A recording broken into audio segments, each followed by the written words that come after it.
So ayan guys, mga ka-araw, dito na ako sa boarding. And yun, kanina nakita niyo yung unang video. Nandun ako sa work ko kanina. And lunch yun, lunch break namin. At matutulog ako.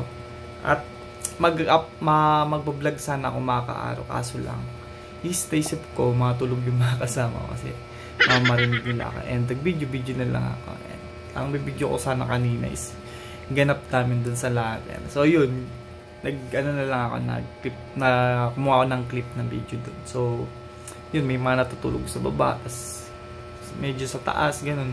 Pero mas natutulog sila sa baba, mga ka-araw. Ewan ko kung bakit gusto nila doon sa baba. And yun, sobrang dami namin sa locker. Minsan, actually, mga ka-araw, parang kakatulog ko lang din doon kasi lagi akong natutulog doon sa labas, doon sa may anuhan ng mga paleta. So medyo dumami na yung lamok and may na-dengue na rin kasi doon, mga ka-araw. Kaya hindi na kami natulog doon, hindi na ako natulog doon. So doon ako sa locker. So kahit anong tiis-tiis na lang. Kasi doon sa locker na yung, mga ka-araw, hindi natin maiwasan yung amoy ng mga sapatos, mga ganun, ba't ibang klaseng amoy. So tiis na lang kasi mas okay doon kasi walang lamok. So yun. So ngayon nandito na ako sa boarding, mga ka-araw. At mayroon din ako i-share sa inyo kasi nung last month pa, mga ka-araw, is si Chico nga, naalala niyo yung alaga ko, si Chico is namatay na. And wala na akong dito. So nakakatuwa, mga ka-araw, is share ko lang din. Bago namatay si Chico, mga ka-araw, is nakabuntis siya yung pusa ni Tatang. Persian din. May lahi din si Chico, mga ka-araw. Persian din yun. And yun lang, short hair lang siya. Pero yun, sobra para siyang tao, mga ka-araw. Kaya yun, medyo inabsinan ko yun, mga ka-araw, kasi nung naghihingalo siya. So yun, yun ang, mga ka-araw, nabuntisan niya yung pusa ni Tatang. And nakuha ko na yung anak niya na nabuntisan, nanganak na si Ashley. And nakuha ko na nanganak ng 3. So yung isa sa akin kasi yun nga, yun yung usapan namin ni Tatang na kapag nanganak is bigyan niya ako ng isa kasi papalit kay Chico. Kaso lang, mga ka-araw, is si Chico is kulay orange. Eto siya, mga ka-araw, ayan. Kaso lang ay orange with white. At nung nanganak si Ashley, ang nakuha lang kay Chico is kulay white at kulay black na yung yung halo, hindi na siya orange. So dito siya ngayon, hindi na siya nag-iingay, pero papasilip ko sa inyo, nakakatuwa kasi meron na naman akong kasama dito, mga ka-araw, hindi na ako maboboring. At na-miss ko tong mga ka-araw, yung kulungan tsaka yung taiyan ni Chico, kasi dati nilabas ko na yan, niligpit ko na, and akala ko, mga ka-araw, is hindi ko na yung magagamit. So nakatuwa lang kasi nga nabuntis niya si Ashley bago siya nawala. Ayan. So gusto nyo makita, mga ka-araw. Makulit din kasi ito, mga ka-araw ko. Ayan siya, guys. Clap! Clap! Oh, diba? Kulay black na siya, hindi siya orange. Pero naalala ko pa rin si Chico kasi nga may puti siya. May puti kasi dito si Chico sa leeg. Oh, yan. May puti din siya. Nagila mo siya. Ayan. Magti 3 months pa lang siya, mga ka-araw. Etong November... 3 months pa lang niya ngayon. November 24, mga ka-araw. Ngayong na to. Nag-vlog ako. And edit ko na rin to agad. Tapos i-upload ko, mga ka-araw. So yun, gusto ko nyo itong i-share nung last day pa. And ayan, ngayon ko na i-share. May alaga na ako ngayon. May kasama na ako dito sa bahay ngayon. And hindi na ako maboboring. Kaso lang minsan naawa ko, mga ka-araw, kasi pagpapasok ako, maingay siya, mga ka-araw. Siyempre hindi natin may iwasan kasi bata pa siya. And pasensya na kayo sa boses ko, mga ka-araw, kasi eto pa share ko, mga ka-araw, is may sasalihan pala akong contest, mga ka-araw. And first time kong ganit. And parang third time ko na to, mga ka-araw. Pangatlong beses ko na tong sinalihan. Nung una is nung high school ako. Hindi naman na professional na salihan. So, parang 3 beses ko siya na ginawa na maraming tao, parang ganun mga kaaro. Pero hilig ko rin talaga kung kumanta. Yun, kakanta nga ako mga kaaro. Nabigkas ko na, and kukontest ako mga kaaro. Yung unang pagkanta ko sa maraming tao mga kaaro is nung high school ako. Sumali ako ng pageant. Tapos, ang talent ko is pagkanta ng mga kaaro. Pero may ginawa rin ako iba nung last year din. Pero hindi na siya kanta. Parang nagbaliw-baliwan ako ng mga kaaro. And yun, kumanta na rin ako nung ako ulit yung nilaban sa intrams namin. Kasi wala namang ibang gustong lumaban kasi nun sa amin. Kaya ako na lang kasi kapalmuks ako mga kaaro sa mga ganun. Hindi ako mahihain. And yun na nga, tinalent ko siya mga kaaro yung pagkanta ko. Tinaray ko na kumanta sa maraming tao. Yun. So, ang unang ko kinanta mga kaaro nun is Beautiful Girl by Jose Marichan. So, kinanta ko yun mga kaaro. And naging success mga kaaro kasi nakuha ko yung talent na yun. So, naalala ko yun mga kaaro. Nanalo ako dun sa talent ko na yun, yung pagkanta ko. And pangalawa mga kaaro is yung sa Boy Scout namin mga kaaro. So, marami rin tao dun. So, ano lang yun mga kaaro, parang walang -1, parang boses-boses lang labanan nun. So, kumanta ko nun. Ang kinanta ko yun is, yun pa rin mga kaaro, Beautiful Girl. No? Jose Marichan pa rin. And kaso lang, walang -1 yun. So, okay lang. At etong last, dito sa pinagtatrabuhan ko mga kaaro, dito sa Swissing,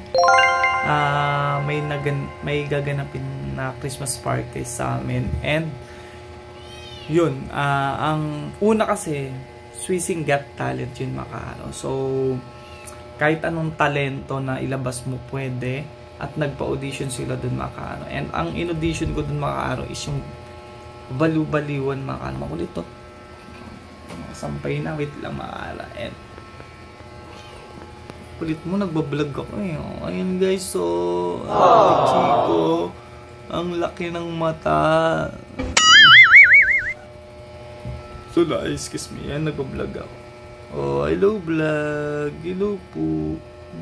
Sama na siya sa vlog, and naalala ko si Chico, lagi ko sinasama sa vlog.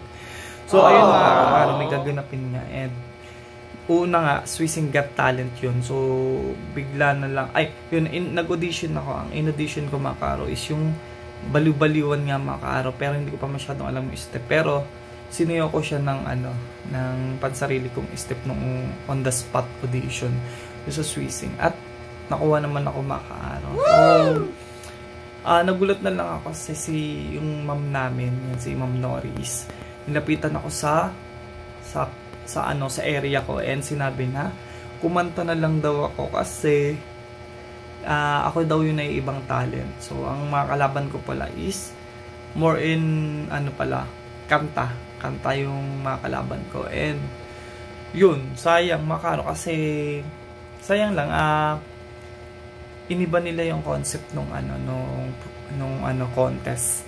So, Swissing Got Talent na lang yung ginawa nila. And masasayang lang ako kasi nagpractice na ako nung gabi na yung baliw-baliwan kay Basil Valdez. So, hindi naman pala matutuloy. And wala namang masama doon. Sundin natin yung yung gusto nung nakakataas doon sa may pinagtatrabaho namin. So, wala naman masama. Yun nga lang kasi mga kaaro, is kanta nga yung mga kalaban ko. And kumakanta din naman ako mga kaaro.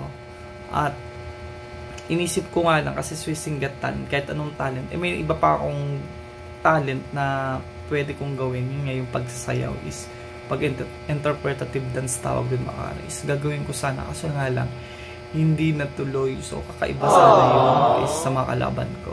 So, yun. Kaya ang nangyari mga kaaro is lalaban tayo ng kantahan. So, yun.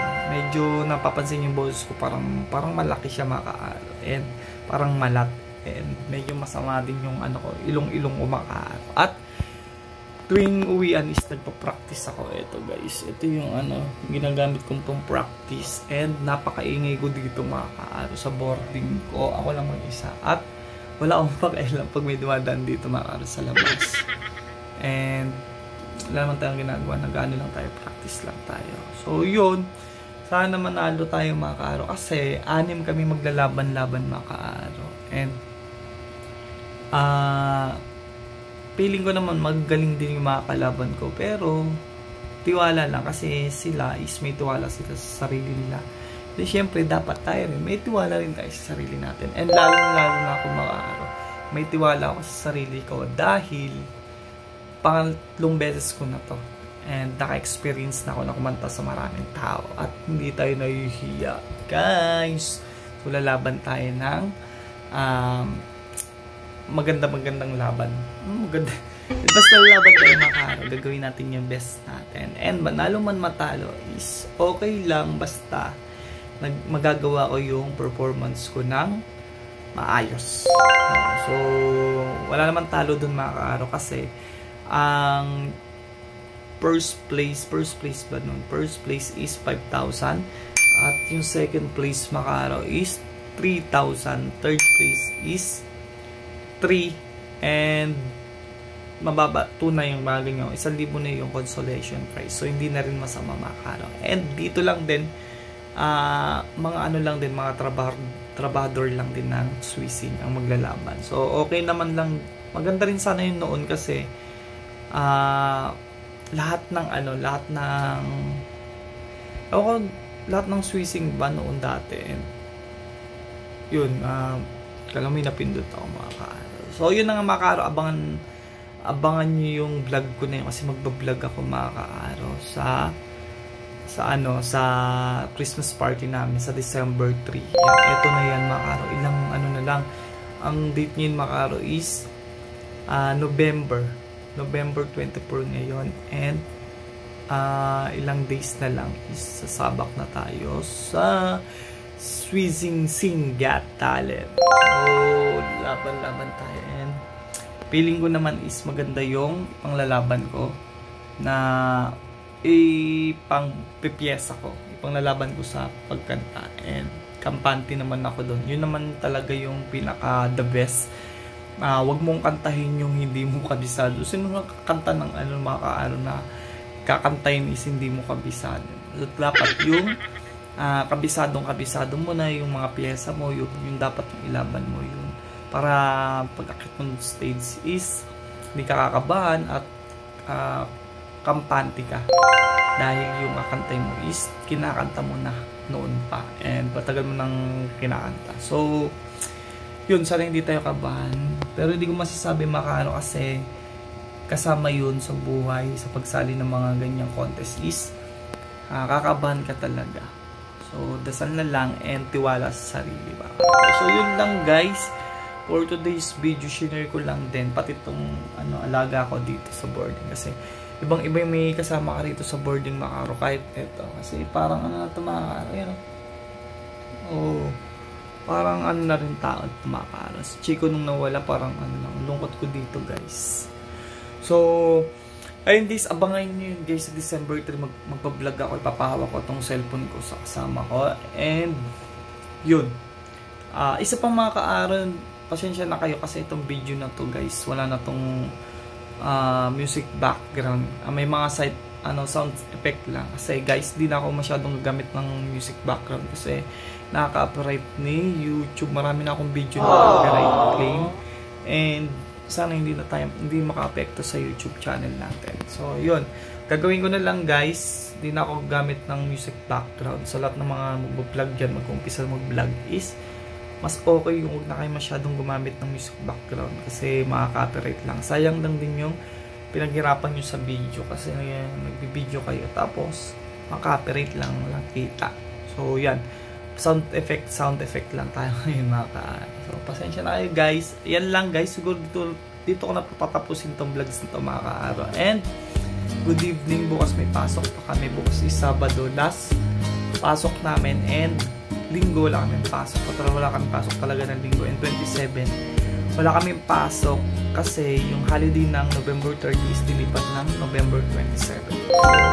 Yun, ewan ko kung bakit. So mas maganda na rin yung medyo matagal-tagal yung time na natin.